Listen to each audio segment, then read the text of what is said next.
नमस्कार मित्रांनो, आजच्या ब्लॉगमध्ये सर्वांचं स्वागत आहे. आजचा ब्लॉगचा विषय असा आहे की आपण कामावर पोहोचल्यावर काय पाहत होतो का सदाशिवने वर पाठवलं. सदाशिवने वर पाठलं, आपलं काम सांगितलं 2 नंबर वॉलबोर्डचं करून घ्या. मग काय आम्ही सर्वजण कामाला लागलो. मग सदाशिव सगळे त्याला काम का व्हायना, तेव्हा सॉफ्टच निघत नव्हता. मग आम्ही प्रयत्न करून काढला. मग काय शेवटी मनोज झटला, मी झटलो, प्रीतम सर हॅमर मारून का धरलं होतं, कसं हळूहळू व्हायना काढून घेतलं. मग काय तो पोरून चहा वगैरे पिऊन आपला गिअरबॉक्स खोलला. गिअरबॉक्स खोलून मस्त त्याला गिअर वगैरे चेंज केले. त्यातल्या एक गिअरची थ्रेड गेली होती. मग काय आपण ते गिअर बदलला दिवस गेला आपला. मग आपण चहा वगैरे घेऊन परत कामाला लागलो.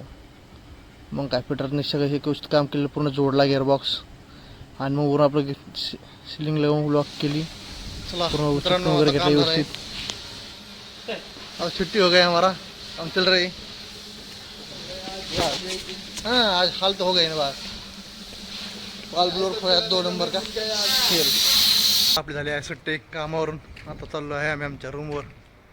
हे बघा बॉयलरचं वातावरण कसं आहे बॉयलरचं. Good day, good bye.